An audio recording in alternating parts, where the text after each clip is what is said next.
coming to you from Strings and Things Studio in Ventura, California. I'm Karin. I'm Kaity. I'm Ann. And this is the Strings Unraveled podcast.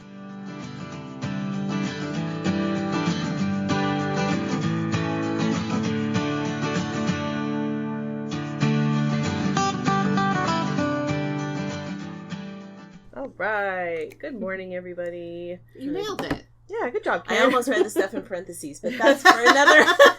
That's for another podcast. Does it say pause to say names? It says podcast or book club, so you fill in the blank. It's March. I always have to give myself a second to think about what month it is, and we're actually recording in March, so it makes it a little bit easier today. I So just gotta sit in closer. Okay, so who wants to start with what they're working on today? You. Okay. Late person goes Nobody last. jumped in. Okay. Well, I was thinking about making you go first. Okay, well, I'll go first. Because, I can make you do anything. Oh, okay. Right? No. It's your superpower. I have a list. So in my hands right now, I have a cowl. I just got back last night from a little overnight girls trip up to Cambria. So I went to the Ball and Skein and more, and picked up. They have every Monos in every color. That's amazing. Like, I've never everything. Is this Monos? This is Monos Franca, I've never seen that color. and this color's called Gold Nugget. James says it looks like buttered popcorn. My sister says it It's looks like totally- a tortilla. No, butter. I So don't know. Tortilla's pretty Like good. a quesadilla. Oh, I can see with the little tiny Yeah, with the little brown brown spots. So it's I like love that color. a creamy, yellowy, buttery base with some bright pops of gold and a little bit of like brown kind of speckles. Looks like a tortilla. So this is my tortilla cowl. They had a sample. It was like 1 skein, size 15 needles, make a quick cowl. And I was like, perfect. So that's what I am currently working on. I also have a crocheted pullover called the Stony Shore pullover. I made the Stony Shore cardigan, which I'll talk about in the next segment. Mm-hmm. This is the pullover version of the same pattern. Oh, that's pretty. I just want to reach out and touch it because the colors are so pretty. This is this a yarn change color? Yeah, this is a Karin Cotton Cakes. Oh, Pretty color. very pretty. It's kind of like my right up my. It's very beachy, blues and browns and sandy colors. The color's called Beach Glass. But I made the cardigan and I wanted to teach it as a class, but I want to have the option to do, you could choose the pullover or the cardigan. So this is the Stony Shore pullover, which is fun. It's I love this yarn to work with. It's easy. It doesn't snag. It feels nice. So Karin Cotton Cakes has always been one of my favorites, and I'm always happy when I see that they've restocked it. I wish they still did the solid colors, but I can only get, I can't get what I asked for. So apparently they won't listen to me. I'm making a quilt top at home as my home sewing project. I didn't bring it with me to show you. It's called the Knitted Stars quilt, and it is you could do like the modern or the traditional version of the pattern. The traditional one is 2 colors, like a whatever solid color, 2 solid colors. It looks very Christmassy because it looks like a snowflake, knitted Fair Isle snowflake star. I'm doing the modern version, which is a white backdrop and bright colors. Each star is a different color in like a rainbow. And I have 2 or 3 squares done. I think there's like 12 or 14 I have to make. So I'm slowly but surely working on that at home using the Ruby Star Society speckles, which are like their blender solid color fabrics, because they're mostly solid but they're speckly, like a hand-dyed skein of yarn almost. And then I'm working on Graphica, which we, the 3 of us, are doing as a knit-along. We decided we all wanted to make the same sweater, so let's make it at the same time. So I'm working on Graphica, which is in one of these bags. I'm using yarn that I got from the Stash Swap. All of my yarn is from the Stash Swap for this. This background color, my main color is Rosslyn by Cascade. I think I know who donated this. And then my background or my contrasting color is wool sport, which is like a cotton wool, wool and silk. In your picture? Yeah. It looked blue. Yeah, the color was a little off in that picture that I sent, but it's like wasn't on it. But... Yeah. The background's kind of a greeny, sagey, grayish, bluey green color. It doesn't have a color name otherwise. Well, it's color number 1. And then the contrasting color is a solid. My background is sort of like a tweedy color, like a tealy, turquoisey blue, darker color. Oh wow, that's pretty. So that's Graphica. I just got through charts 1 and 2, or A and B, or whatever they're called. And those are the things that I am actively working on. There's more that I didn't add to the list because I haven't touched them in a week or so. But there are always more. So that is what I am working on as of this week. Hypothetically all working on that. Yeah. Let's pause and just all take a turn. Yeah, everybody show me your Graphica. I looked up when I bought my yarn last night because I'm trying to like go through the strata of my stuff. Oh, I want to pause for 1 second.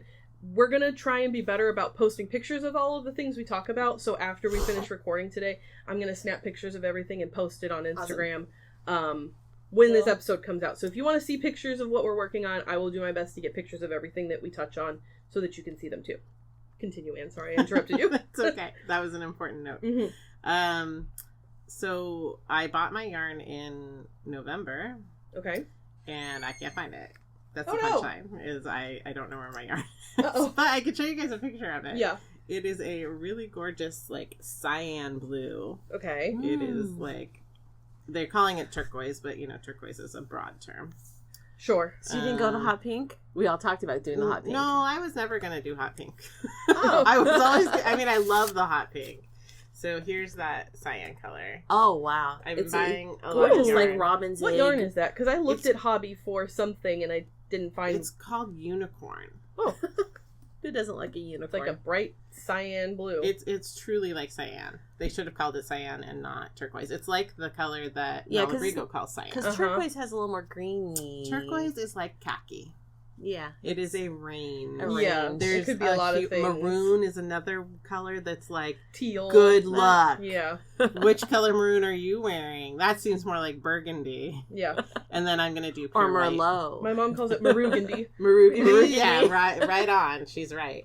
And then a pure white. And I'm choosing to do fingering weight because the gauge of this sweater is 24 stitches to 4 inches. It calls for DK. I think I'm doing sport. Yeah, that's, you know, it would be bulletproof in my hands, I think. Yes. I mean, maybe in someone else's hands it will be a supple fabric at that yarn and that gauge, but not me. Okay. So, how about you, Karin? Okay, so I could never do things easy. So I chose to dye my own. And I am doing DK. And so this color is a mixture of fluorescent safety orange, which I love. It's like this bright and fluorescent pink, tangelo, and a little bit of ballerina pink. Pretty. And this is the main color because I was going for graffiti on a dirty wall. Okay. So I think I nailed it. And then this one was not my. This one is a couple different grays, and a little bit of speckles of blue, and what's that green? It's, what did I call it before? I think it's radioactive. Yeah. So nice. the thing is, when I first started, my first ones were I made up the dye of radioactive, and it takes over. And it just takes over, and there wasn't like the neon green, right? Yeah, and originally my speckles were indigo, and so I ended up with this gorgeous blue sea green, which is not what I was going for. It's lovely though, but it is. So I learned something in the dye process: speckle lightly with fluorescent, because not fluorescent, with radioactive, because it still wants to take over, and do a final wash of the gray to help tone anything down that takes over. Also, instead of indigo, I have dark navy, and that really just gives a little more of a blue gray pop. Nice. So I like it. So that's what mine is. However, apparently I did my swatch. You can see my swatch. Yeah. I actually wet blocked it Love it. There's a reason why. Because I wanted to see, I thought, you know what? We're doing color work. I really should see if they're going to play nicely together. Mm-hmm. Yes. And they do play nicely together as far as the swatch goes, but it's really toned down.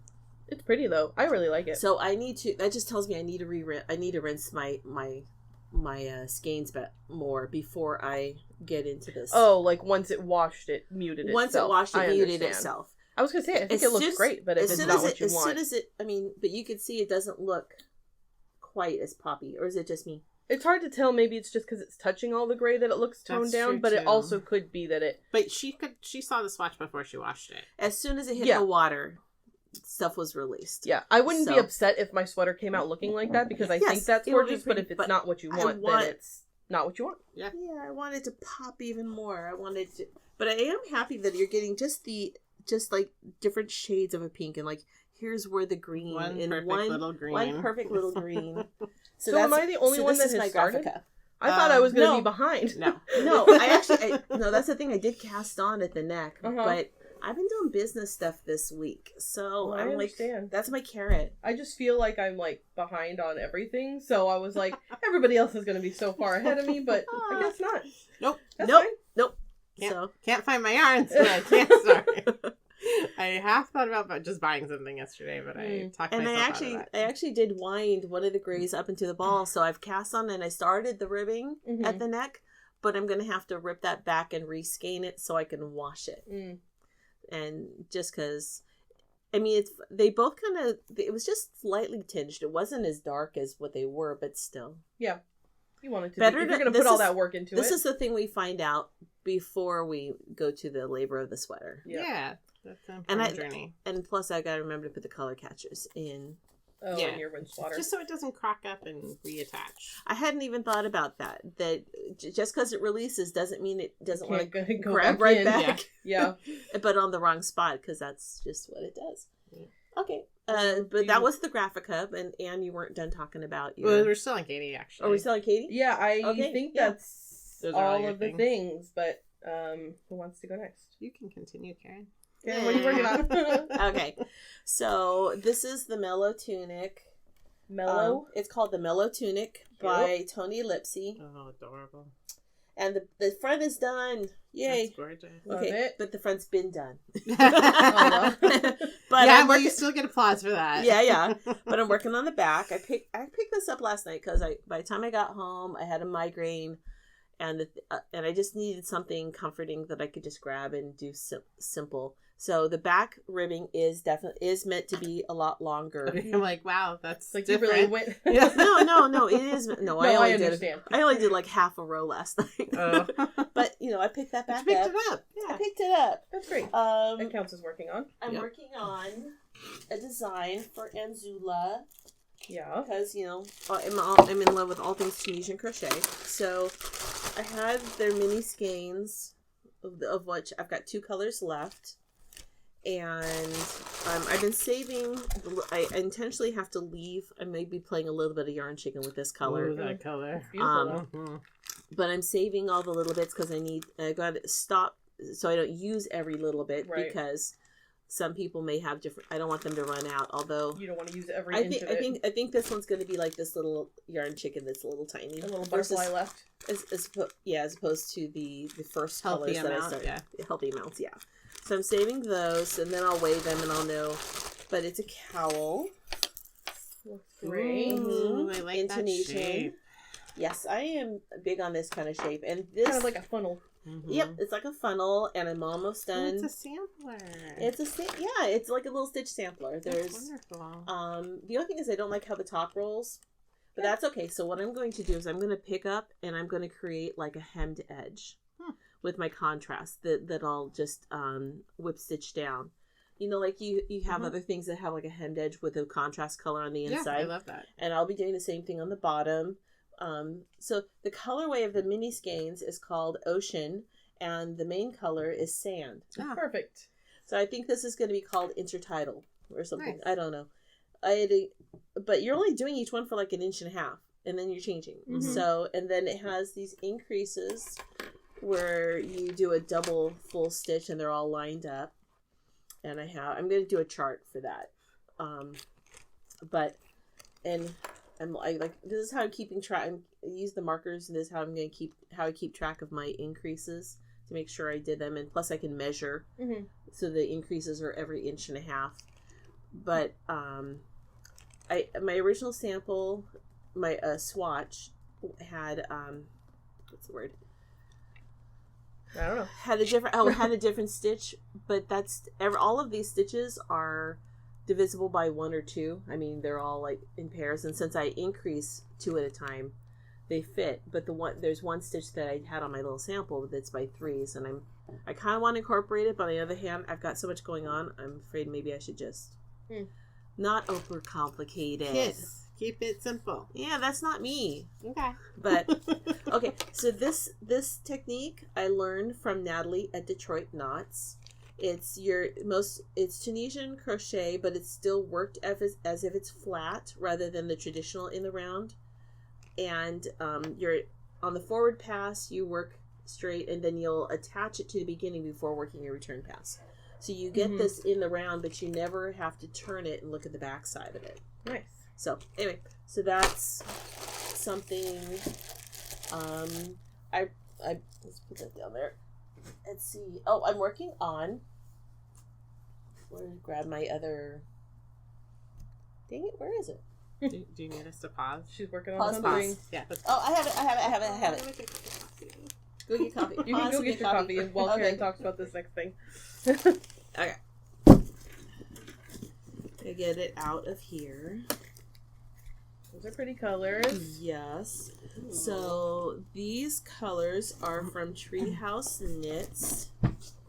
When I bought them, I bought a sweaters quantity without a real purpose for it, because if you're gonna buy some gorgeous colors, and of course I'm not actually doing that. I'm doing a shawl, again Tunisian crochet. Not that you could see. So this is called the Luna Fade. I think it might be a future class sample, because I did ask permission if I could teach it as a class sample. She has it in 2 different ways. There's a Luna Fade in DK, or Luna Fade 2.0 in fingering. So these are the colors. This is Coco's Bows. This is Everlasting. I haven't seen the movie Coco, but at one of these days I will. And this is Dante. What does that got to do with Coco? Coco's Bows? I don't know. I don't think it has to do with Coco. It's part of it. No, it's grandma, right? Yeah. Oh, like so she has the little it braids. Is her bows. Yeah. You're right. See, so she's got like I forgot 12 the boy's colors. name is not Coco. So Treehouse Knits has about 12 colors in her collection, and so this I is a picked great these color 3. for Dante. Won't show any of the dirt. Yeah. And now, are you saying that because your son's name is Dante? Yes. So anyway, so this is how the fade will go. And again, but this is by Detroit Knots. And this is a shawl? This is going to be a shawl. So this is the very beginning of a shawl. It's in simple stitch, and she has this really genius double increase on the end that is the Tunisian crochet version of knit front and back. It's beautiful. It's making a gorgeous into a stitch. Yeah, it's got this really... so it's hard to see right now because it rolls, but it's one of those really wide, like arcing. A scarf, kind of. It goes pretty deep. Yeah. Yeah. So that's the colors I have for the DK version. And the Luna 2.0, I went stash shiny. Nice. Some of the... Okay, so... P.S. though, you should watch the movie Coco. I really should. Like, now. Like, now. Okay. I mean, tonight, yeah. So, I don't know if these colors are going to go, but... They certainly go. So I'm not sure about this color. Oh, no, I like that a lot. Okay, I love turquoise and brown together. And so this dark is from the stash swap. Nice. This is something. Remember that first dyeing that we did, and we decided to play our own, but I never could find. So I dyed this like the first thing we did here. Well, so 4 years ago. 4 years ago. It was part of our Kickstarter. So I'm finding a purpose for it, and then this is a discontinued. Oh, about to fall. This is a discontinued yarn. This is Madeline Tosh. Mm-hmm. And it was like thistle. It's made from thistles or something like that. It was like a linen-y It looks thing. like that, but it actually yarn. has. Yeah. maybe it's Malabrigo. No, it's not Malabrigo. Malabrigo has a newish sport weight. Arakita or something. Yeah, and it has linen and silk, and it has that texture. It's beautiful. I love these. You can see I've got that theme of the brown black. I love these, and maybe they go, maybe they don't. I don't know. Looks great. But that's the Luna Fade 2.0, again from Detroit Knots. And I did sign up for the new Frosted Pumpkin Stitchery, and I got that in the mail. Their newest. Is it a kit? It's a kit. I got their kit. The kit doesn't start just yet, and I can't really let myself do the kit yet anyway because I'm still working on the cafe. Yeah, but how does that go together? Oh, you must be rolled up in the back. Where's the rest of it? Where's the rest of the cafe? Oh, that's all I've got. I'm working on the second one. Where will it go? Oh, it's rolled up.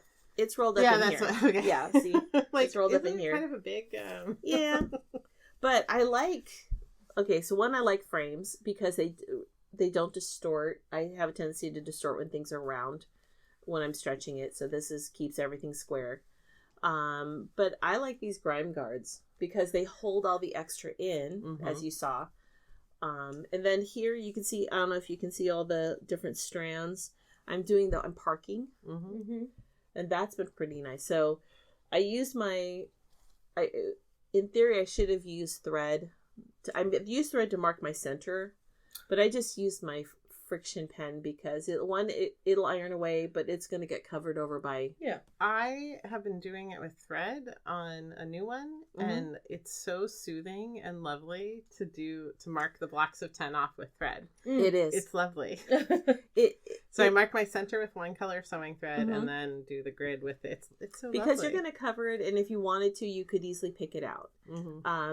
But then... Well, I figure I'm going to pick it out. I use like neon orange and green. I hope you pick it out. So then I forget whose post it was, but when I'm doing... I fill in a block of 10 instead of doing all of one color and then going off sometimes. It is really nice to fill in a block. I've enjoyed it because I feel like I've doing that. I feel like I've completed stuff.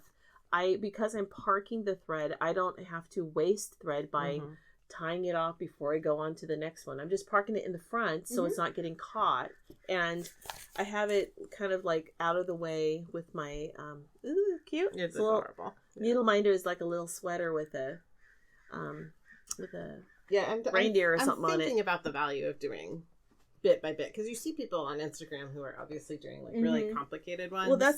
See what helps. Yeah, I want to get to one of those complicated ones, but I have these I need to practice on, these are lovelier for me. Yeah. The complicated I don't think is a goal, but every time I say something like that, it's immediately the next thing I'm focusing on. Well, for me, I feel like then I get to feel I'm filling in the picture. It's like like if you do a puzzle and you work on one section at a time. So I'm doing that with my cross stitch. So nice. But I have I'm several kits deep. Yeah, I'm really trying to control myself with this. I've got the Christmas one to finish. I just don't need another this stash. one, and I've got the Halloween one. Nice. So I'm finishing before I start, but I still like the kits, so I wanted the kits are real so nice. I wanted the kits. You know what? It is really handy to have all of the threads together. They finished the Ada class for you. Yes. And I ordered another kit from another place that I was trying out. And I think I'm going to do one more month, but they just gave me the raw cloth. Which after this being my first kit with the Red Riding Hood from Frosted Pumpkin. I've got the Red Riding Hood parade also. Yeah, I'm like, now I have to take, because I obviously it came in the mail at home. So it's not just Frosted Pumpkin. There's the place where they get it, 1, 2, 3 stitch. The edges come finished. Very cool. Well, now it's like I have to get it. Yeah, from now on I only want the edges pre-finished because I won't take the time to do it and they will fray and get ugly otherwise. So, but I also got the needle minders. They're adorable. Because we're cute. Anyway, that's everything. Nice. So the sentence I was trying to finish is, now I have to get the Aida cloth here so that I can finish the edges. Yeah, there you go. You just have to move it here, but I get it. So what are you working on, Anne? Well, essentially, I have a lot of things started. Sure. I made a list. I'm trying to be very, it's like a chronic condition. Hopefully they'll list it on my death certificate. That goes on my... Only if it killed you. Well, look, I know how to argue it with the health department that it's relative to my demise. So, I mean, I've talked about, I think, all these things here. I didn't bring that in. But it doesn't matter, because I'm not going to show you everything I'm working on. So I have 8 things I'm actively working on. 2 vintage winters, which one is just going to be that black and white one. And then there's the autumn-themed one, Halloween-y themed one. Mm-hmm. The hot pink gentle hug. For the Love of Mary Mako, which I did have in the car, so I thought I would show you guys mine. Yeah. Ooh. What's it called? For the Love of Mary Mako. Oh, I totally see it. I can see it. It reminds me of the Mary Mako designs. So I went to Roxanne's looking for fabric to make a dress with this, and I found the perfect dress. Nice. But I don't really feel Mary Mako after putting it next to Kay Fassett. Like, this feels more Kay Fassett-esque. This design. I mean, I'd have to look at it. Yeah. But I would colors. I could see that. Then maybe that's what it was. Because Mary Mako doesn't have as many colors, I think. Well, this is the number of colors that the pattern designer called for. Well, that's This is just my interpretation of it. Okay. So I'm very close to finishing the body, but I overdid things, and I have to go back one whole polka dot. So I was like, done. Pause. And I also have to start the sleeves next because it's bottom up. And I'm worried because I don't fully trust the designers. It's a bottom up contiguous armhole and shoulder, which I've never seen before. It looks great in the pattern, but up to this point, I don't trust this designer. Oh, yeah. She has a chart. I'm going to print the chart, have it physically in front of me. Mm-hmm. But I'm a ways from that because I have to knit 2 sleeves before I do that. Laponia, which is a really pretty sweater from Vera Valmecchi. Ridari, which is a stranded sweater from a Nordic designer that I don't know. Okay. It's actually like by the Lopi Council. Oh, you talked about that last time, I think. Yeah. It was my first snag from the Stash Exchange, the colors. And then I'm making Avina, which is the one of the more recent sweaters from Jennifer Steingass. And again, stolen from the Stash Exchange. Not stolen. Not stolen. Swapped. Yeah. Well, my most favorite thing, which leads me to the project I'm working on now, is once everybody's done and they've had their, because of course we skim at the beginning. Yep. As is our right to do so. Very modest skimming. I think we're very good stuff. Very controlled about our modest skimming. At the beginning. I actually gifted some of my good stuff. Yeah. There you go. I think it made it into. I mean, you outright gave me the olive in this. Yeah. I didn't. I know the way I think of it is this is a free thing that we do, you know, like I'm not getting paid for this, so I'm gonna take some. It's just a service. Yeah. So, but my favorite thing is after it's all done, to see what's left. And like, see what you can like piece together from what's left. The treasures. So my Avina, there were all these like beautiful like Road to China-esque. It wasn't Road to China, which is that the fiber company? Yes. The fiber company. It wasn't Road to China. It's another one that's just as like luscious. I think it's thought it was the fiber company. Road to China, in various ways. Road to China Light. Road to China. But the yarn I'm using isn't Road to China. Gotcha. It's adjacent in a feeling. Yeah. Oh well. Hello. I'm trying to take detailed notes. I have my notebook here. It is. Look at how you do your color coding. That's awesome. Well, it works for me. Acadia. Yeah. So there's several colors of Acadia, and enough to just, it's lovely. Nice. So I thought there were like burgundies and red, like, berry colors. Mm-hmm. And I thought, this will be the wheat for Avina. And I did my swatch, and there's no contrast between the burgundies and the green. There's color wheel contrast, red and green. Not color but value. No tone, yeah. So I was like, well, that's not happening. So how can I make this work? So I dug a little more in the leftover baskets, and there was a gray. Do you remember the gray I pulled out? And it's so beautiful, like rugged gray. But the bag was stinky. I don't remember this. No one. No, if it was a stinky bag, my brain would turn off. I'd be like, nope, walking away. Well, I risked it. Sure. You're better at salvaging. And it's mostly the bag that's stinky. So I threw the bag away. Oh, okay. It still has kind of a musty wool smell, but as I've worked with it, it's aired out. I've been tending to leave it in the hot car to kill whatever made that smell. It works. So I have a solid color happening in the foreground for my wheat. I don't know if you guys are picturing the sweater I'm talking about while I go into great detail. No. So for the kids here, kids at home, you have to look it up on Ravelry. Because I didn't bring it, so there'll be no picture. Yep. Oh, okay. So Jennifer Steingass has all those gorgeous... I know what you're talking about. Color Farrell work. yoke. Yeah. Sweaters. And this is one that came out pretty recently, like maybe end of 2021. It's been like super popular, right? Yes, everybody's making it. My favorite inspirational prolific knitter is the first one I saw it on. So there's a gentle color shift in the wheat. That one's pretty. That goes across the yoke. Okay, I think Lisa Merriweather does that one. I believe she's got a version of check out her free leaf. Is it free life fiber or free leaf fiber? I don't know. I think it's. I don't know. I don't ever read it. I just like see the name. Yeah. So I'll look while I'm talking. So my wheat is solid, and the background of my yoke is shifting colors. Pretty. That's gonna be pretty. And I really am quite pleased with it.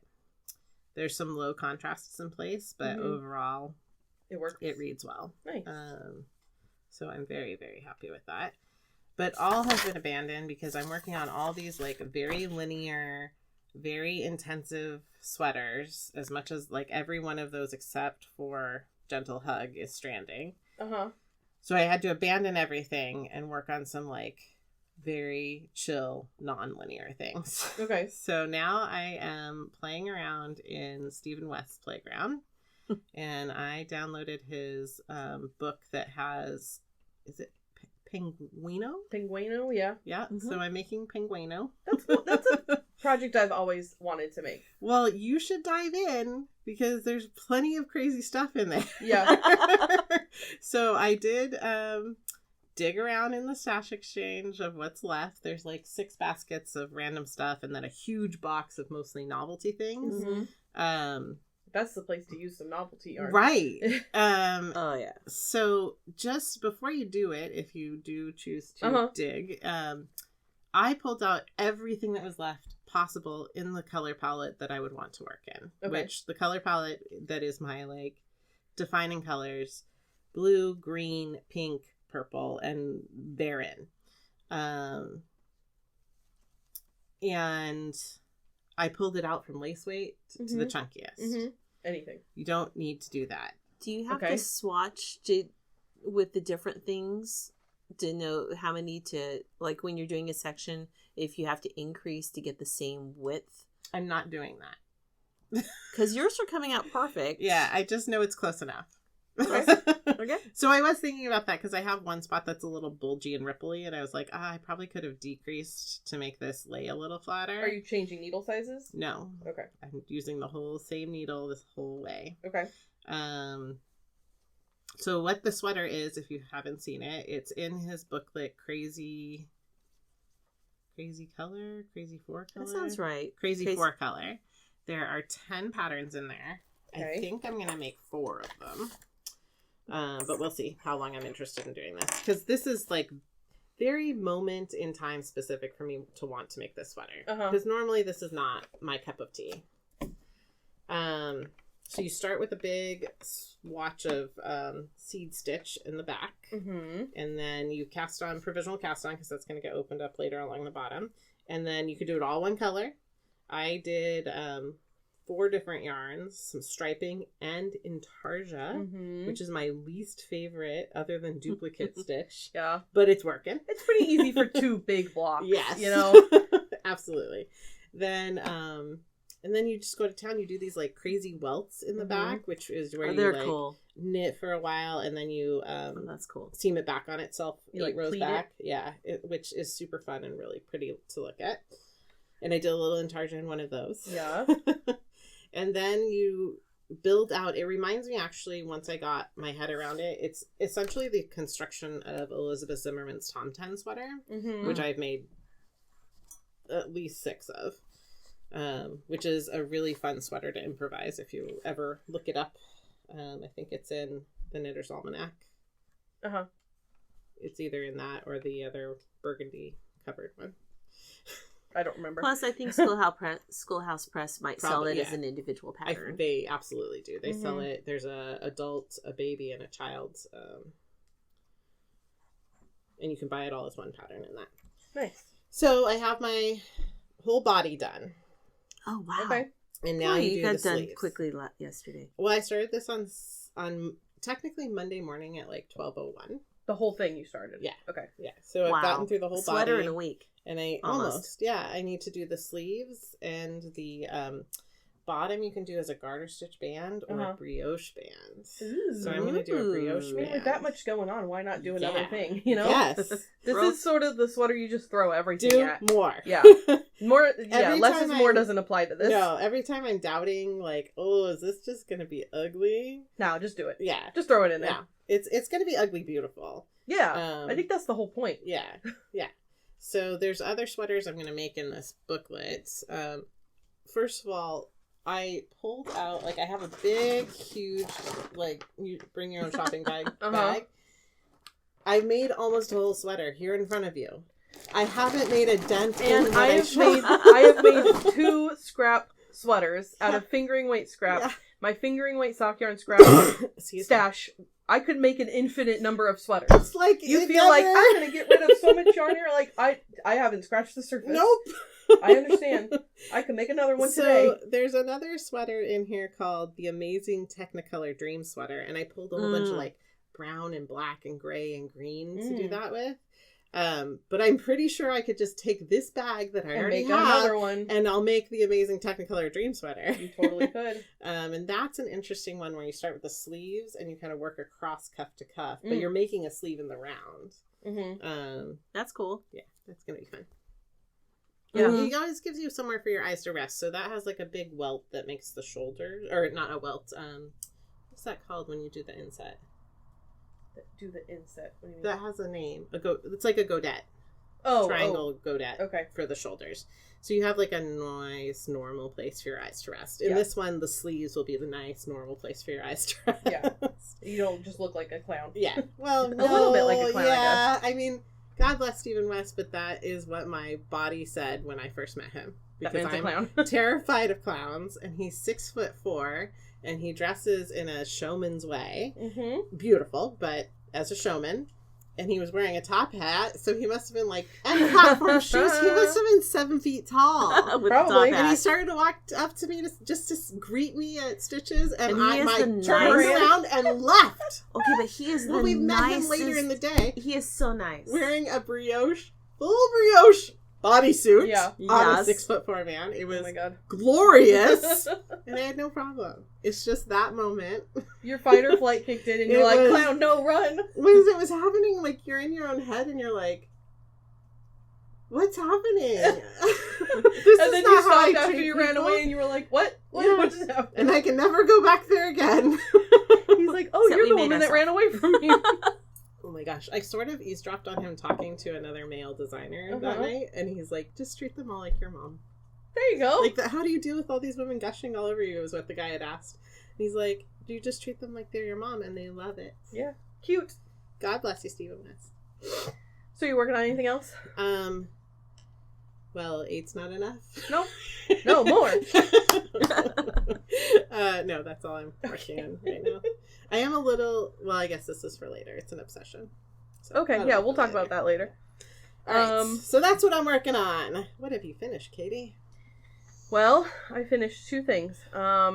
And I'm counting one as finished, even though it's technically just a quilt top and not a finished quilt. But that's a separate. That's a finished thing. We have counted stages. Yep. Like Karin could count month by month on the cool. stitch alongs. Remember? No, we declared then I've that. Gotten all kinds of stuff Ends done. don't have to be woven in. We should review these rules every once in a while. So the sorry. It's okay. The quilt that I'm making at home is with the Ruby Star speckles, and then when I was at work at Super Buzzy one day, I was eyeballing one of their speckled jelly rolls, which is like one of every color, and they had a free pattern on the Moda website for this called the Jelly Rainbow. That quilt. is so cool. So it's strip pieced. That's awesome. That is so awesome. So it's strip piece. You cut them. You turn them into half square. I triangles. love the lights and the darks. Yeah, I saw something like this. I love it. This is. It looks like it goes fast. Yeah, I mean, it was like a day or two to put together. That's this pattern uses every square inch of a jelly roll without any strips left over. I love it. So if you want to maximize a jelly roll, this is the pattern for you. That's fantastic. It's just one jelly roll. One jelly roll. This is called the Ruby Star Society Jelly Rainbow Quilt. So if you Google that, down. It's free on the Moda website. You can download it. I haven't turned it into a quilt top yet, I haven't turned it into a quilt yet. Using the notebook. I'm waiting to quilt it. My mom has gotten into quilting lately, so she's been making all these quilts, and so my grandmother has a mid-arm sit-down quilting machine that she's going to let us borrow. So I'm like, I want to practice on something that I didn't spend too much time on before I practice on something that I did spend a lot of time on. So this will be quilted when we're ready to do that. So that was fun. And then I finished the Stony Shore cardigan, which is the crocheted cardigan. I want to teach it as a class, I don't know, next month, sometime soon. I posted on Instagram a reel on our page of me working on this. Oh yeah, that was great. I loved your reel. Tell what a cool color that was. It just looked brown. Yeah, it's like a goldeny, it's gorgeous, browny. It's got like a 2-color. What do you call that? Marl. Mm-hmm. Marl. Yeah, but like it's a light, more goldeny but brown. But it's a very subtle marl. Yeah. So this is crocheted with the bead stitch, which was fun, but it gets a little boring after this much sweater. So then I, of course, decided to make the pullover version of the same sweater. Yeah, of course.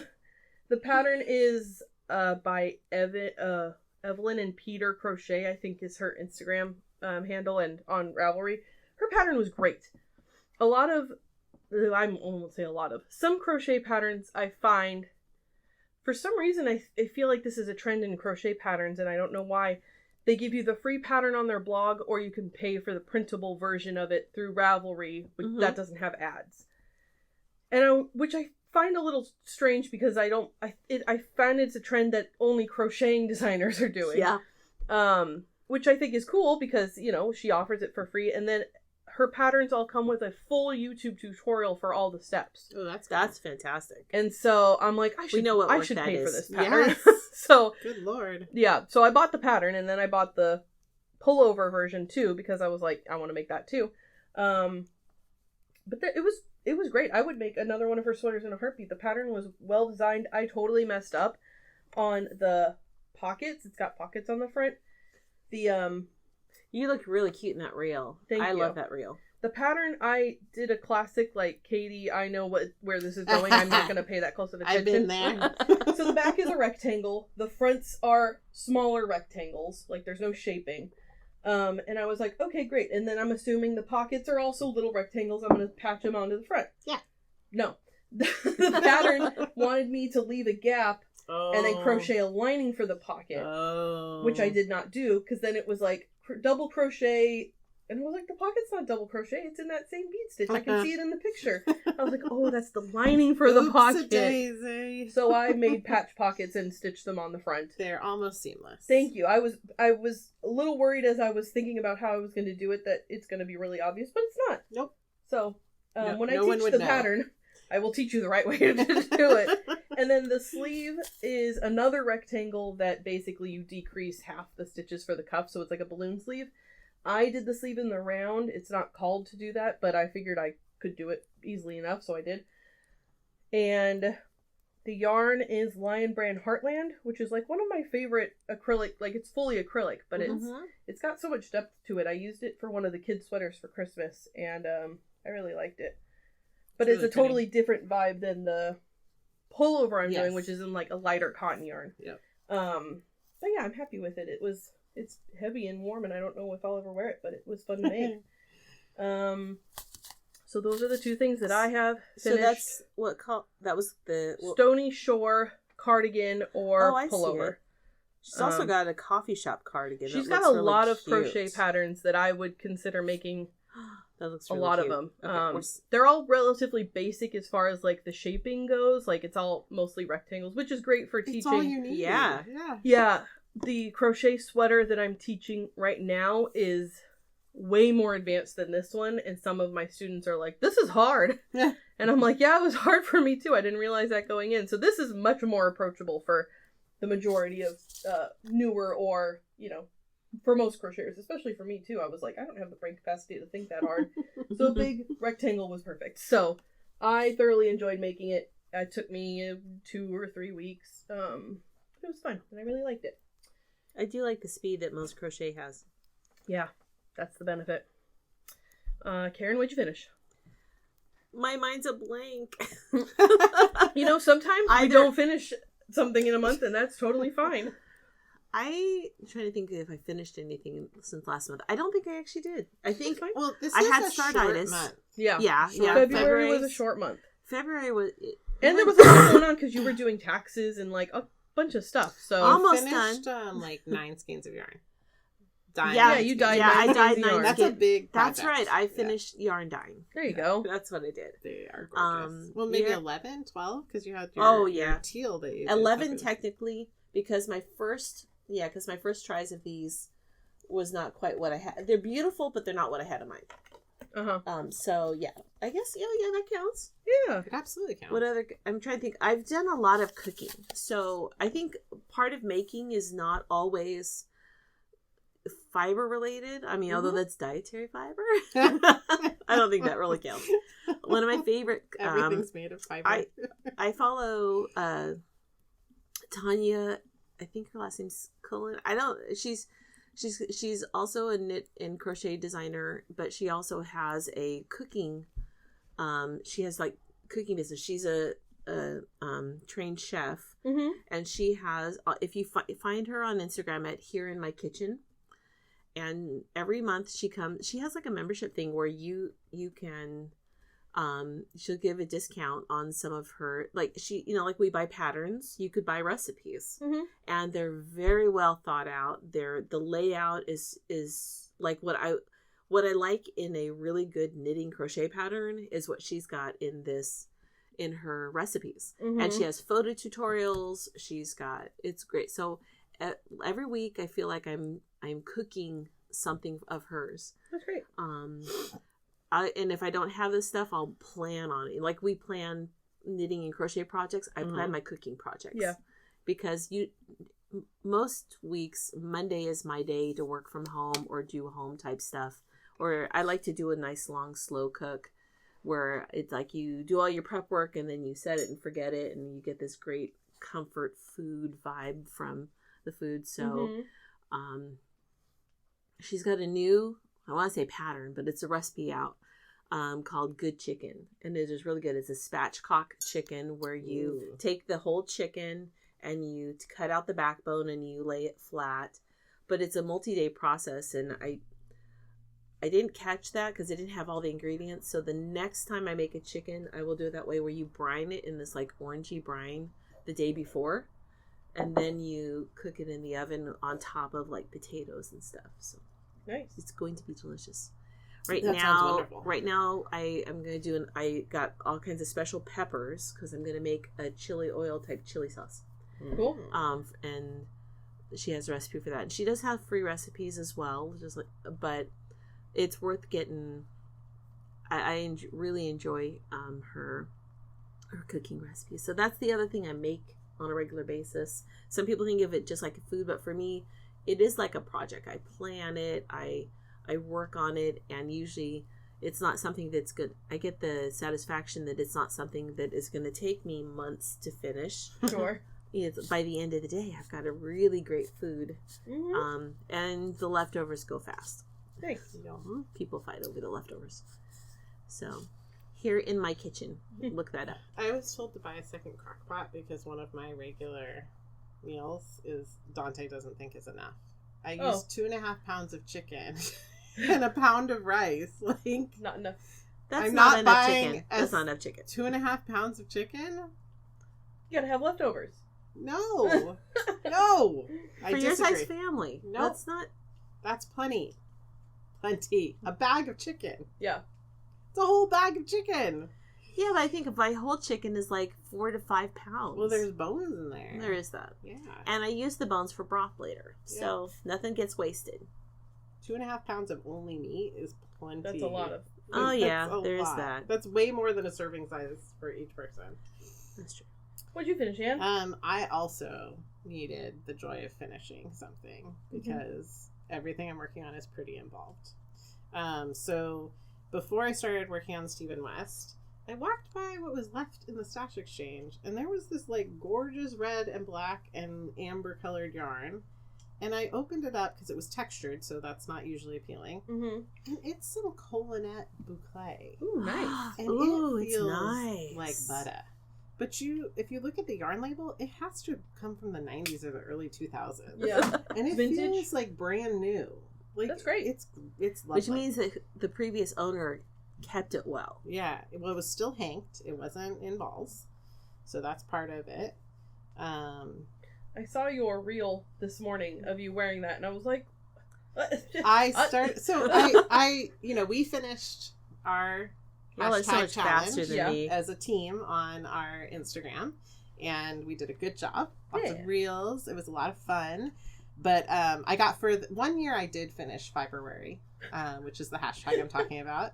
But I only got halfway last year, and this year I missed out on the last week. I had ideas for every day. Can I say I thought it was very poetic? Because I went until I was like, I haven't seen the end of Anne's Fiberware.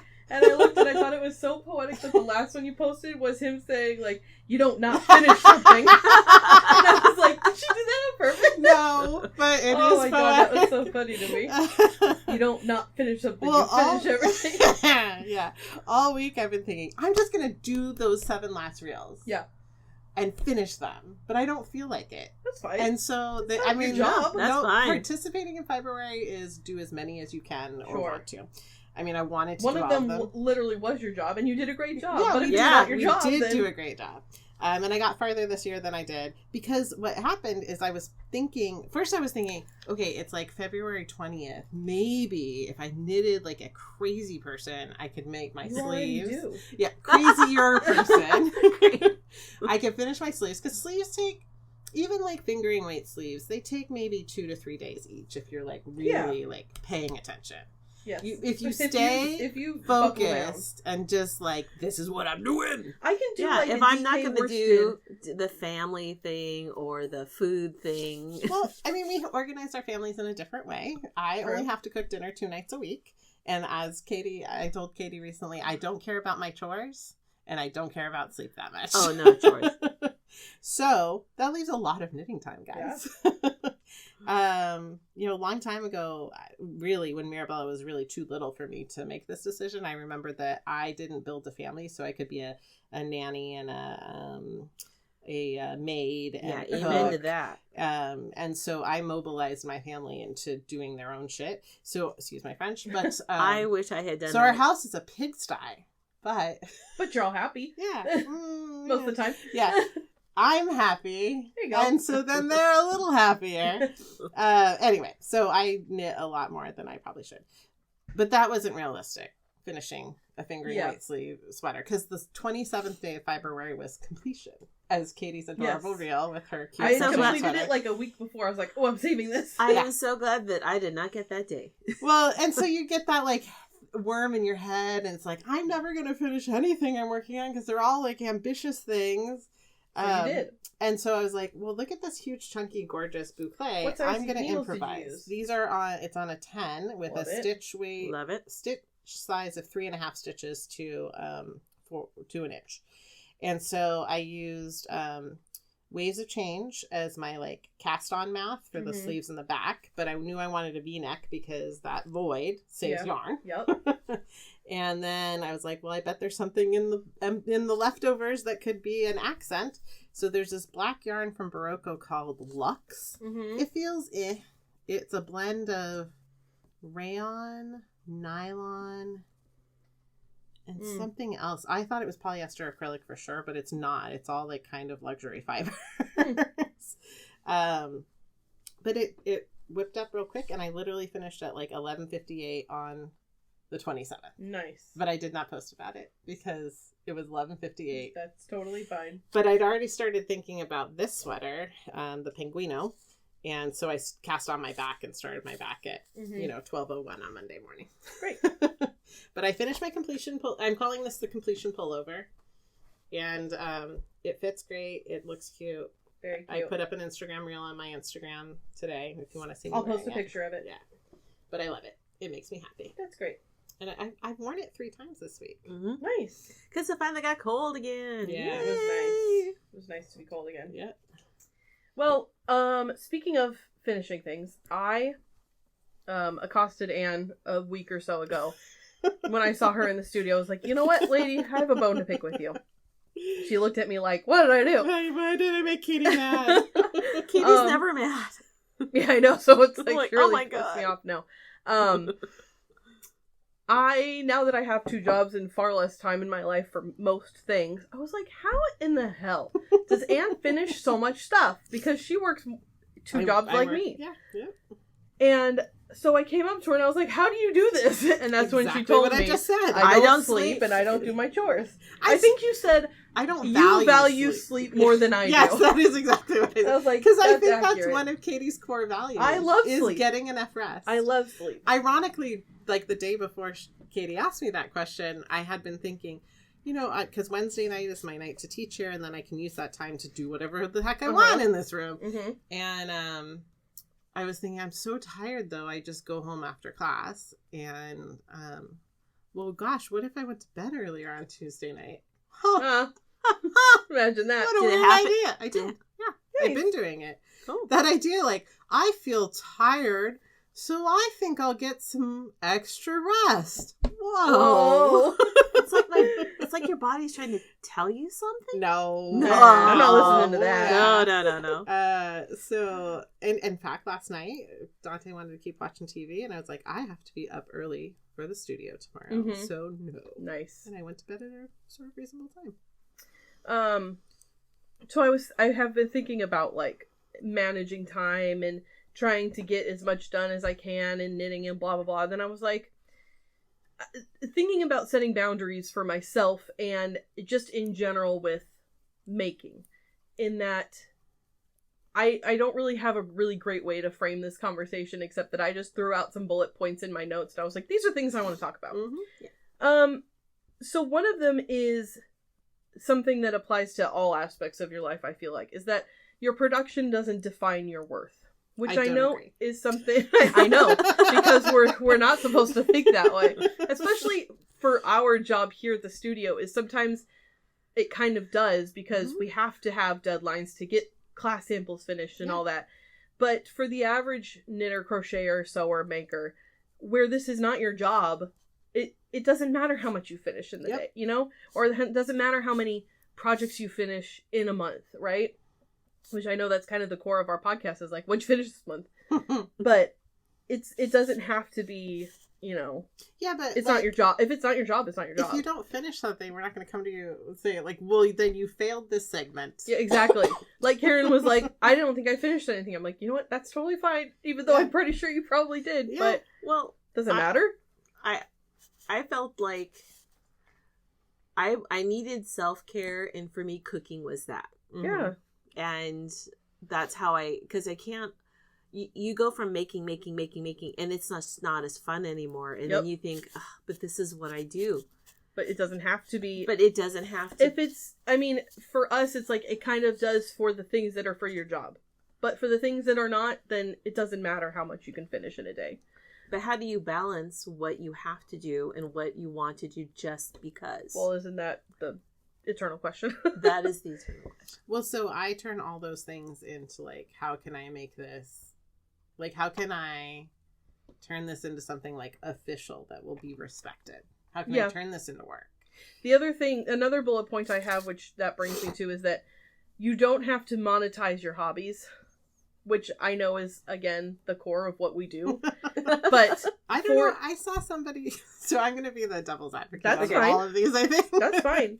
Because not that I disagree, but I'm fighting to think about these things too. Mm-hmm. But I saw somebody say, like, that's a secret to joy, is like find a hobby, love the hobby, get good at the hobby, then monetize it, then move on and find another hobby. But don't you think that takes the joy out of the hobby? I don't know. It can. I don't know. I think because I'm living a life where my hobby is my work. Yeah. So, but I think it's keeping a balance. But I also think about, like, I know people in my life. I make a thing. They're like, you could sell that. It's like, I know that is like a heck no. No, and sometimes it's like I probably could. Mm-hmm. Sometimes it's like, well, no, you don't want to pay what I'm going to charge you for it. But other times it's like, you know what, I probably could sell this, but I don't want to. Mm-hmm. I don't want to do all that work. I don't want to make it my job. And it's okay to say, no, I'm not going to do that, you know? Mm-hmm. Yeah. Or, you know, you're not obligated to sell the things that you make. Oh, that's a big one that I've worked on for years, is like, and I've gotten very good at the no word. Mm-hmm. Like, just because you know how to do a thing. Yep. You do not have to say yes to someone who asks you to do that thing. No, you don't. Nope. Like, if I want to do that thing, I'm probably going to do it for the benefit of my family. Yep. Mm-hmm. I'm not going to do it because you have it checked off in your brain that she knows how to sew, she knows how to knit, she knows how to crochet, she knows how to knit me a baby blanket, you know, change a tire, or you know, like, no, I'm not going to do that. I do know how to do that. I always say, sometimes somebody will be like, oh, like my dad is like, oh, I really need. I mean, if you were stuck on the roadside and I had to come help you, sure. I actually don't know how to change a tire. I only conceptually know. You could get on YouTube. Sometimes somebody will be like, oh, Katie, or like, I need this thing sewn. I'm like, you know, I wish I knew somebody who knew how to use a sewing machine. I don't know anybody that knows how to knit, and that's my way of saying, like, yeah, but I don't want to. Yeah. So you have to like what you're doing, otherwise it's work, you know, which can apply to, you know, if I'm not having fun. I know this is like a mindset I think a lot of knitters and crocheters apply themselves to, is like, one thing at a time. I can't cast on anything new until I finish this thing, and that thing that they are working on to finish is not fun. And it's like, who put that stress on you but yourself? Oh, that's one of my favorite articles of all time. Vivian Hawksborough, Vogue Knitting. I quote it all the time. I should actually like figure out what issue it's in. Something from the last 15 years. Okay, great. Help. She wrote one of those one-page articles in Vogue Knitting, and the core of it was start everything you want to start. Mm-hmm. Because something in that experience you are seeking for your creative experience. Yeah. So start it. Start it with no guilt. Yeah. Start it with never intending to finish it. Just start it. Just do it. Yeah. Yeah, I've done that plenty of times. And I think about that more now that my time is limited, which doesn't make a lot of sense, except that I want to do what's fun right now because that's what I need right now. Mm-hmm. I get home from work and I'm tired, my feet hurt, I sit down, I'm like, I don't want to work on the sleeve of that sweater that I really should finish. I want to cast on this fun hat pattern, whatever it is, you know, because it's going to make me happy right now. And if it doesn't make you happy right then, you don't have to do it. Yeah. Because the majority of you who are listening don't do that for your job, you know? Yeah. So if you don't have a deadline, unless it's like a Christmas gift or a birthday gift or something, and also if it's for somebody that loves you, they're probably fine with receiving it a week late. Yeah. You know? Yeah. It's probably going to be fine. I find that sometimes I just don't have the mental capacity to connect with that thing in my hands. Mm-hmm. And I could do a brute, you know, what they call it, brute force, and make myself do it, but I will be slower and slower, and I will probably make mistakes I'm going to have to end up ripping out anyway. Whereas if I say, I need to walk away from this even for an hour and do something else, because it may have a deadline, but it's not going to get completed in the next hour. And for my creativity, I need to do something else. And you won't be as happy with it when you finish it either if you brute force your way through it, because it's like, okay, I'm done.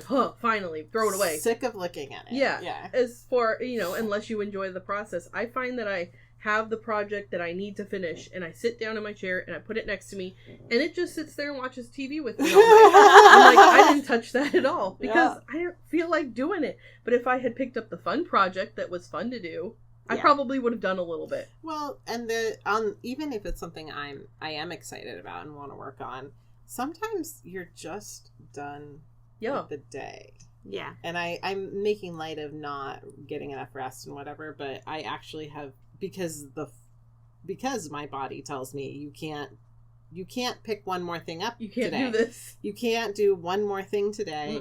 You are done. Mm-hmm.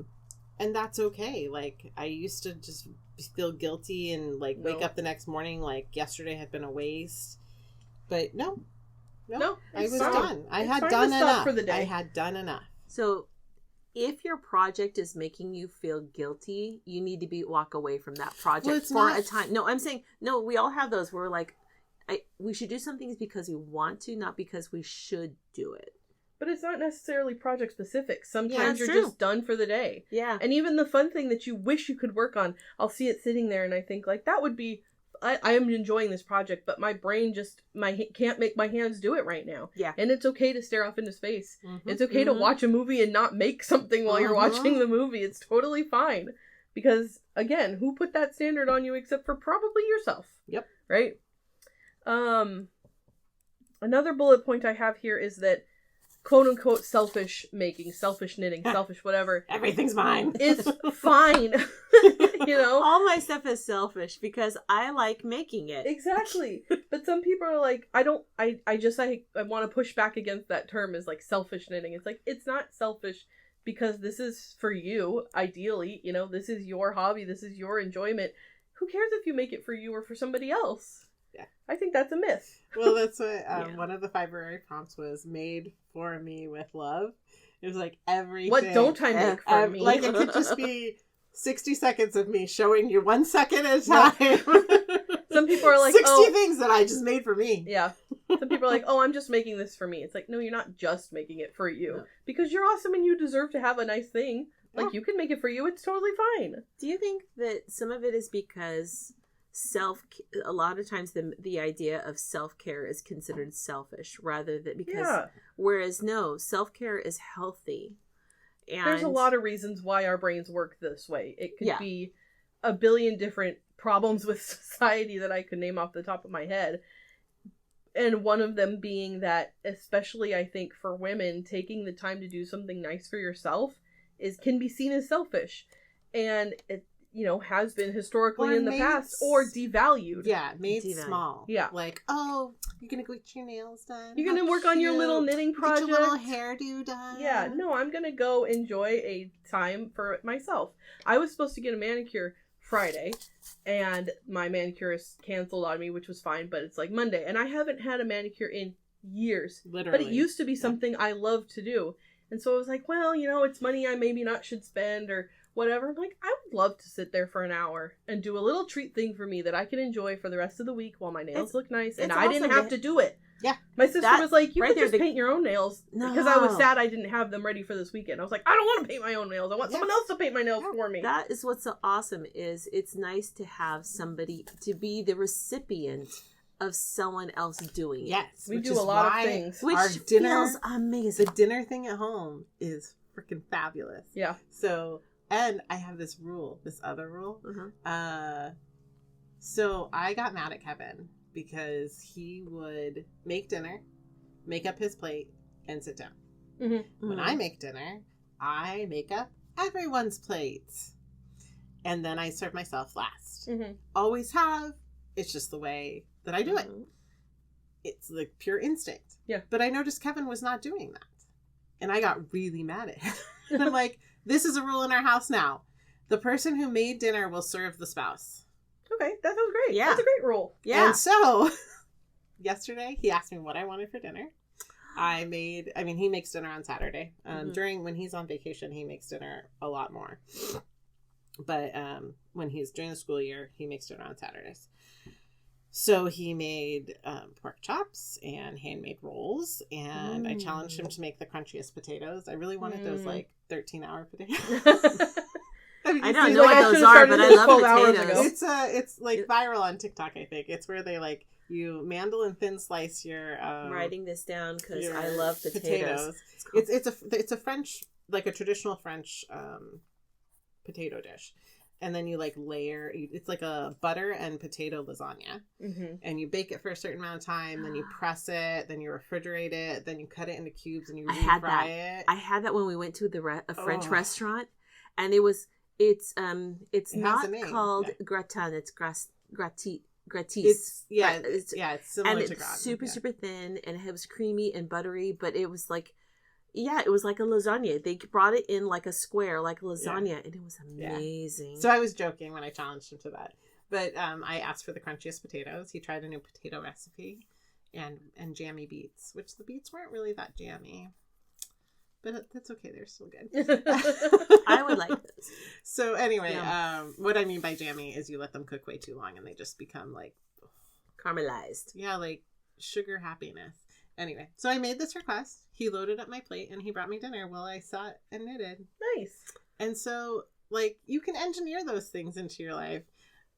Because I'm not super comfortable with, like, strangers doing things for me. Which, I mean, your manicurist is probably not a stranger. You probably know her and have a relationship this is a new place, but okay. it's her job. I'm going to pay her to do. Well, yeah. But, like, so that's not something I'd be seeking for pleasure. Yeah. But when my husband walks up to me with a plate full of food that I didn't have to make... Don't you feel loved? That is love. Yeah. Yeah, that's pretty great. Yeah, it's pretty awesome. So you can engineer those things into your life. Yeah, sure. Mine was fueled by rage.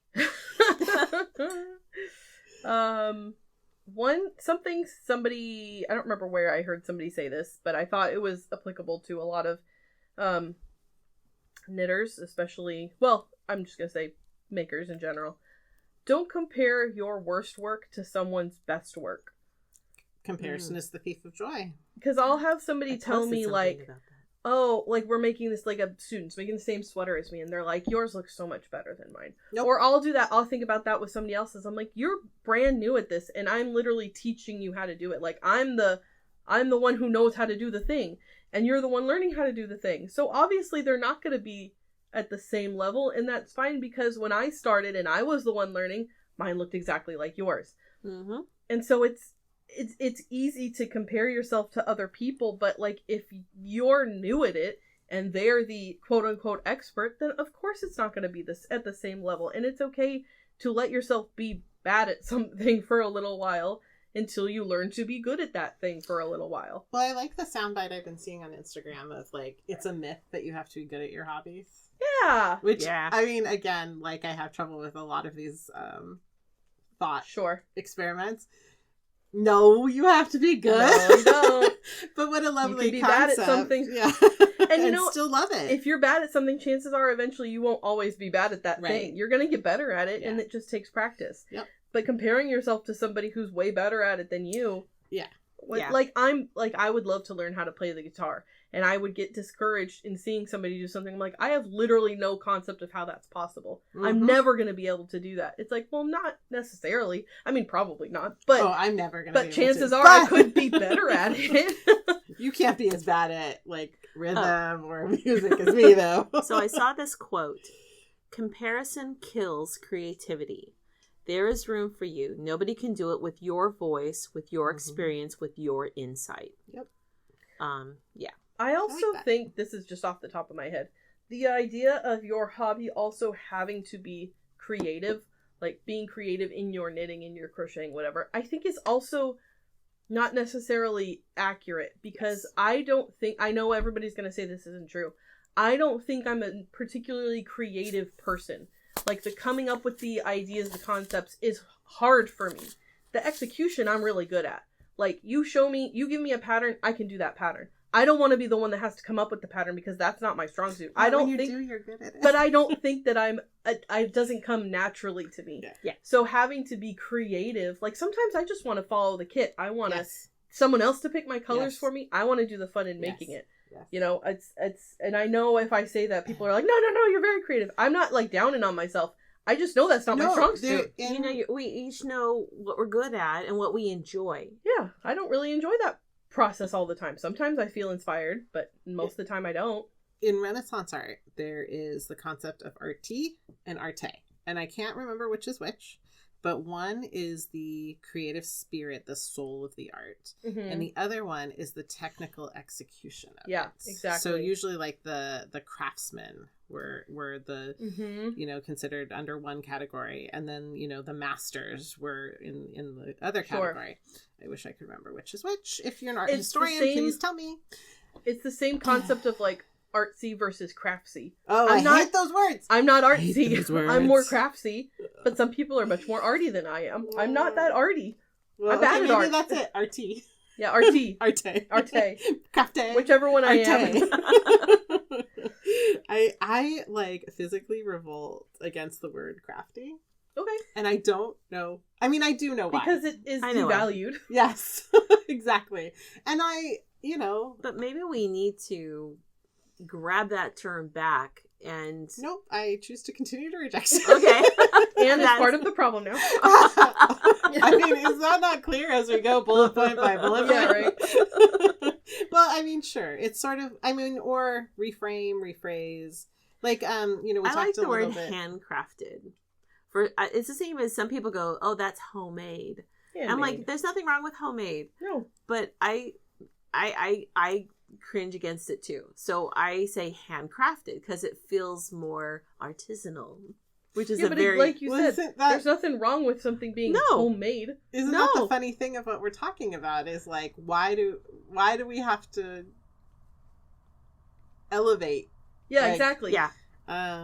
It was fine on its own. It didn't need to be elevated. Because sometimes I do make something, I'm like, well, this isn't, like, I don't see this as a handcrafted piece. I'm like, I made it, and I liked it, and it's homemade, it's not the best thing I've ever made, but I had fun doing it, and that's okay. Like, you don't have to think of everything as either the worst or the best. It's okay to make something and be okay with the level that you're at in making it, It's just a process of retraining the brain out of these terms or these negative association. We have to reteach the brain to be more accepting of ourselves and our creativity, however it expresses itself. It doesn't have to be in, like you said, you execute very creatively. Creativity is not just the creation of the thing, but I think there's creativity in the execution of the thing. Yeah. I mean, I often get creative and in the way that I approach something like the sweater, and then I'm like, "That's not right." Can I say what your top hit that I think was like the most ingenious thing I've ever? Me? Yes. Okay. Yeah. Okay. So we're doing Knit Swirl. This is like 10 years ago. Okay. Or a long time ago, anyway. We're doing Knit Swirl. I have a huge class of people. Someone comes in and sees you on a weekday, and they have purled in the middle of a knit section. Okay. And it was a lot. It was like 40, 50 stitches. And I would have made them rip back because it was too much to drop down and fix. Sure. Mm-hmm. Was it like in that row, or it had been? It was like inches back. 10 rows ago. Okay, got it. And it was only partial row. Yeah, but it was still like a large chunk. Those have 400 or 500 stitches in a round. So you cut it in the middle, undid it, put it on 2 needles, and then grafted it back together. Okay. Do you remember doing that? No, but it sounds like something I would do. I have been inspired when people come with problems to do that thing. Okay.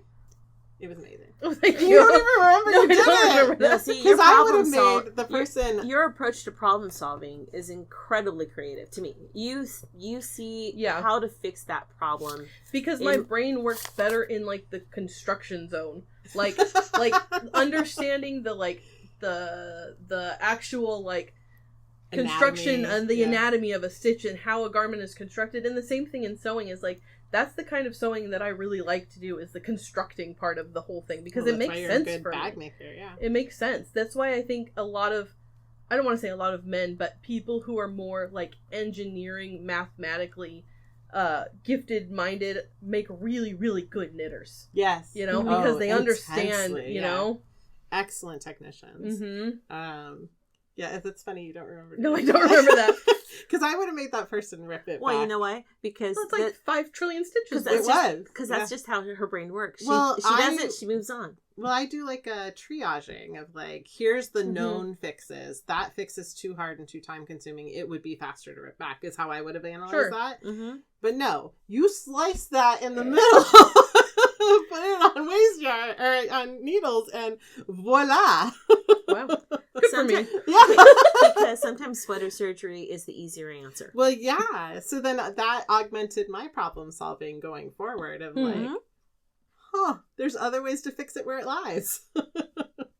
About wording, like you and I talked about this a little bit once, that there's a movement to change not call it fussy cutting, because that's a demeaning way to talk about it. So you could call it precision cutting.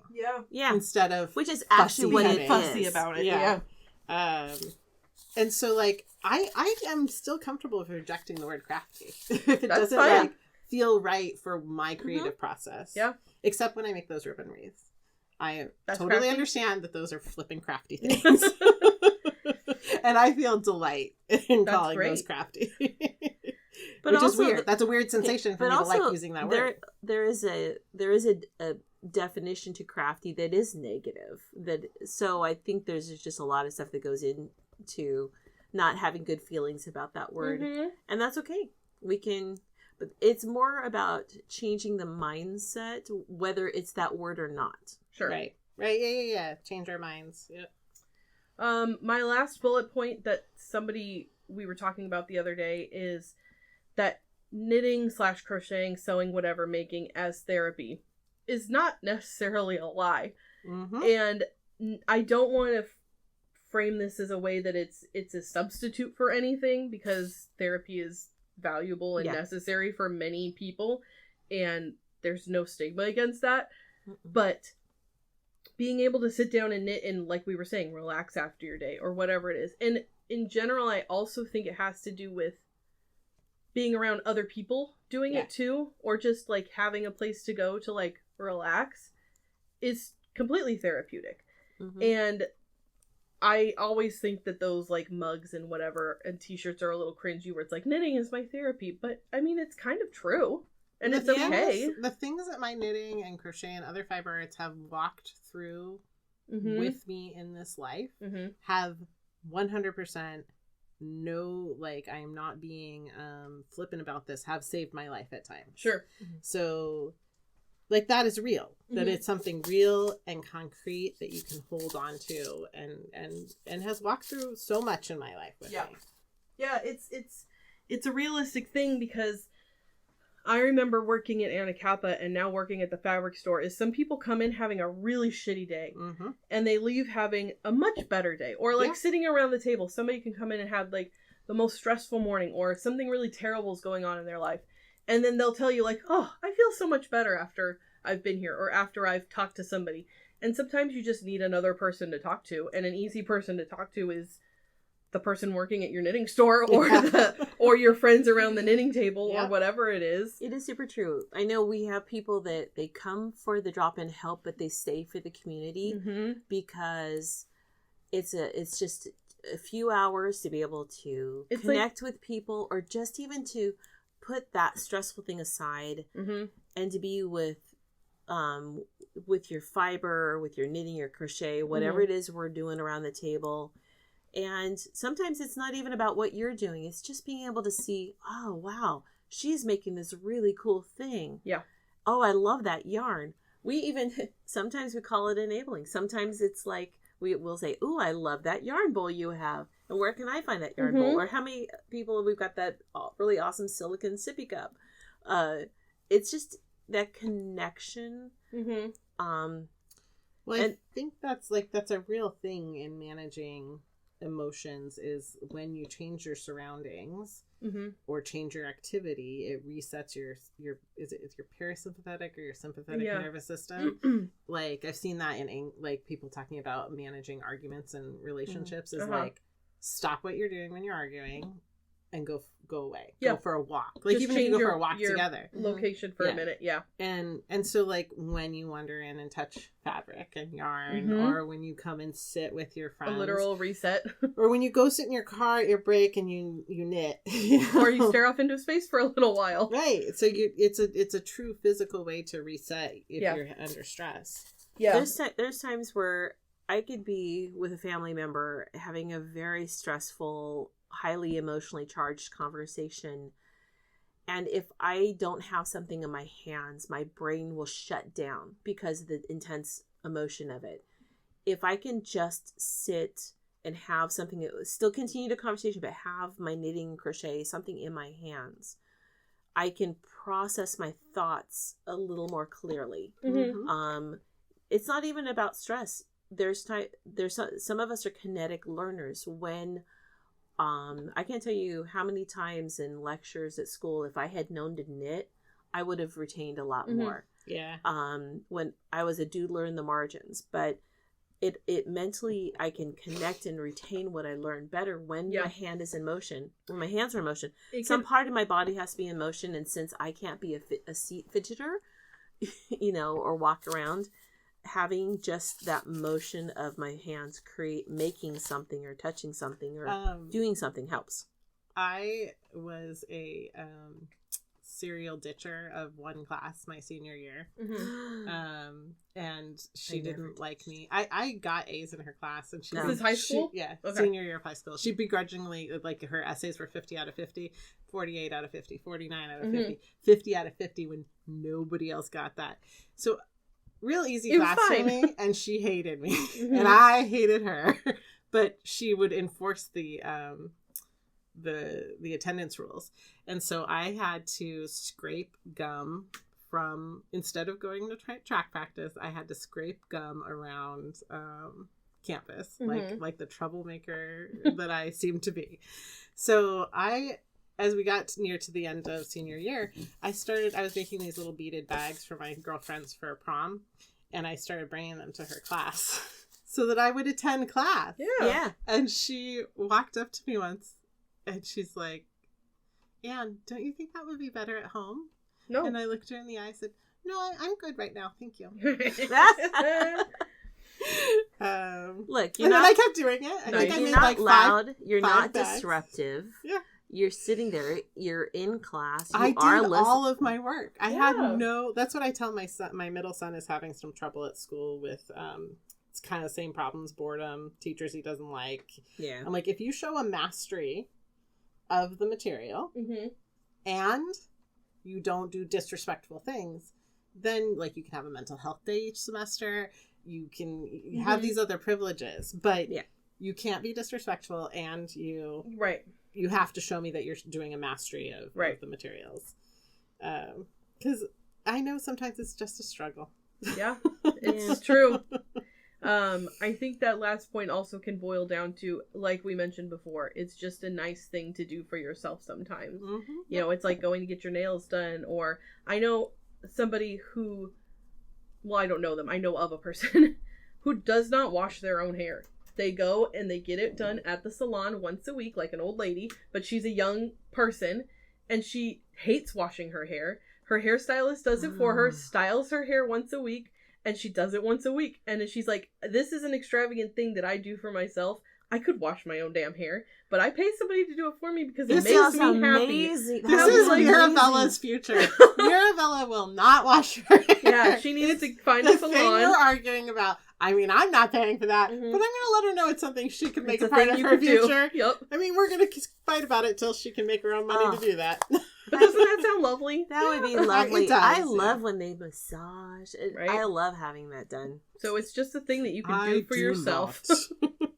Whatever that thing is that you do for yourself that makes you happy. It's okay to treat yourself. Exactly. Those are all my points that I wanted to touch on today. Again, I don't have like a fun way to be like, this podcast is about blah, except for maybe just taking care of yourself. So, anybody want to share something they're obsessed with? Mine sort of curtails the last thing we talked about. Well, you should go first then. An Instagram account I found, which I believe that you also follow. I don't know if you do, Karin.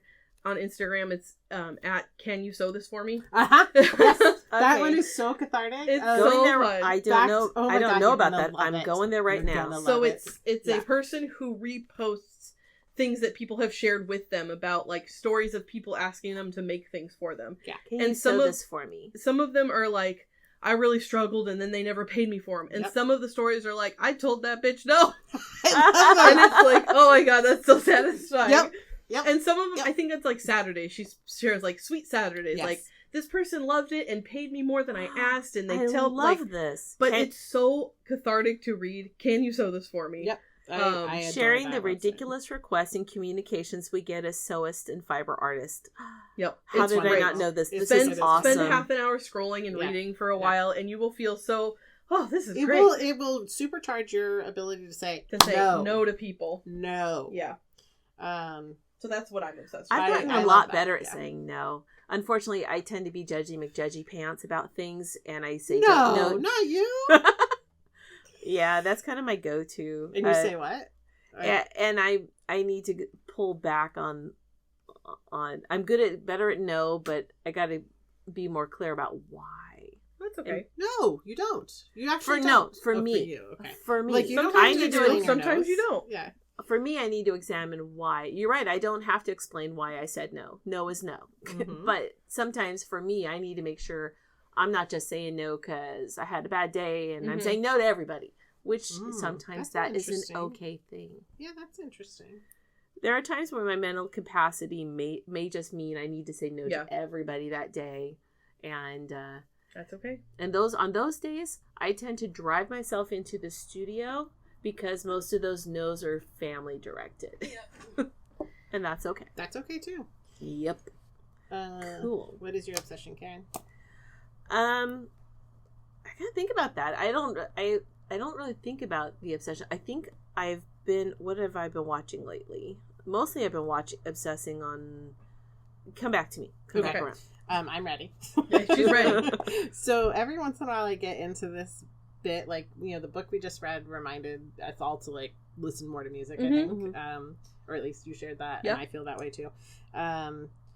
So Instagram Reels is probably gonna both expose me to the song, and it's also gonna ruin it.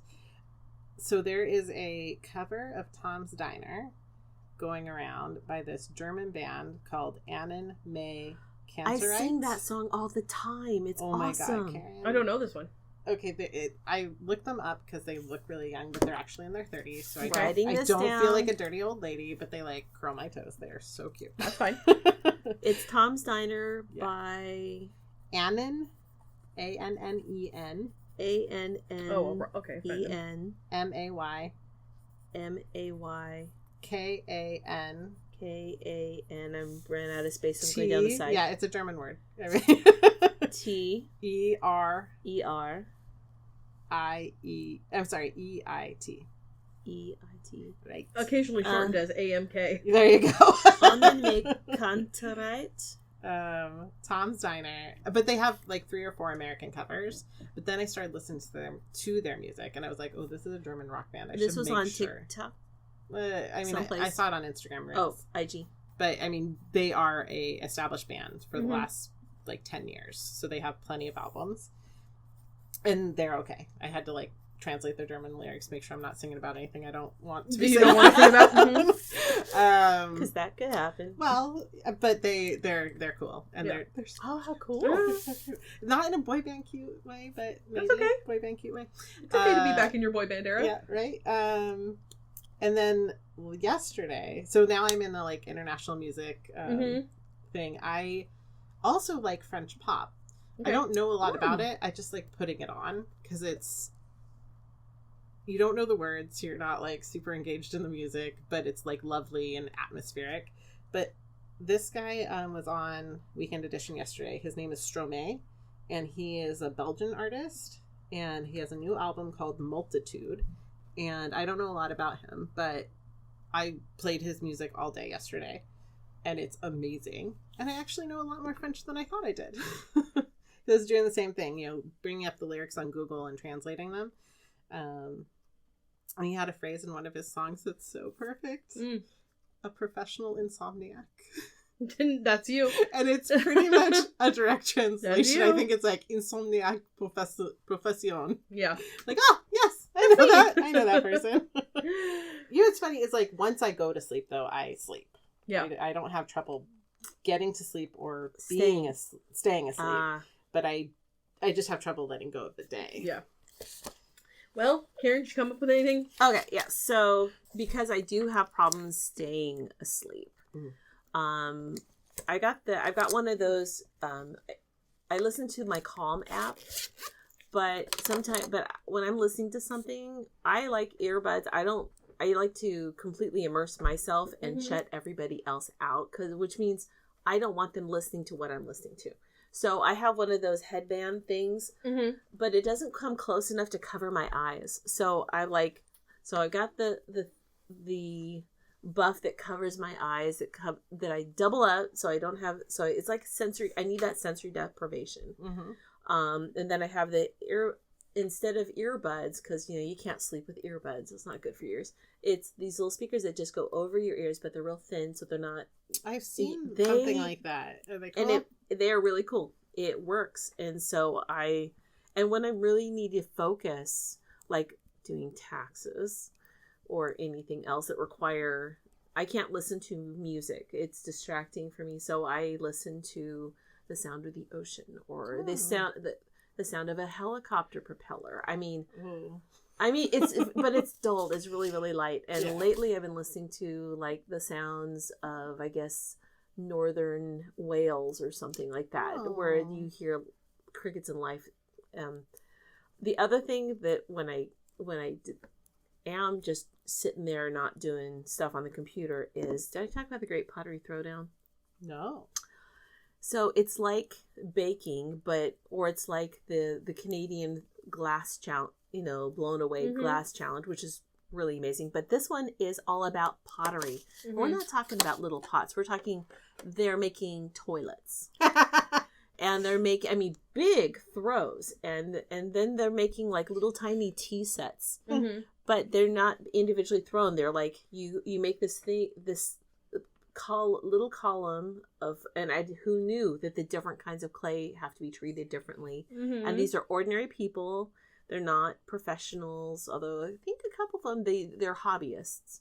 And it's awesome. It's called the Great Pottery Throwdown. I'm watching it on HBO Max because my son has it, so therefore I have it. And the stuff that they have to do, like one challenge, you have to form this thing, and then it doesn't get fired in a kiln. It gets fired in a pile of burning dung. But it creates interesting parts on the glaze. So, and someone's like, it's a flaming pile of poo, and I'm throwing my pottery in it to burn it. But no, it's really, really cool. So that's the other thing. Great pottery throwdown. Yep. So I just want to share real quick.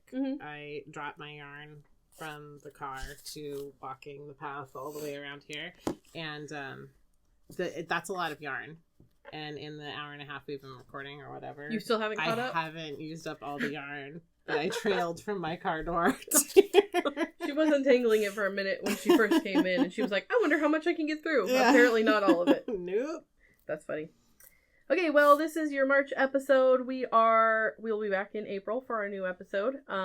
If you followed along with us, thank you. Yes, thank you. I'll post pictures of the things that we talked about today. And we're doing our book club. That'll come out in 2 weeks from today.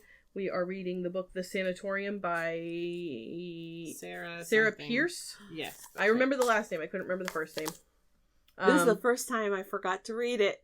Well, I just started it. Yeah. It's only the 6th. So you have 2 weeks. Yeah. I know, but usually I get it done in the first week. Okay. Well, you can follow along with us and be stressed in trying to finish it before we record and, read the book along with us if you want. And I think that's it.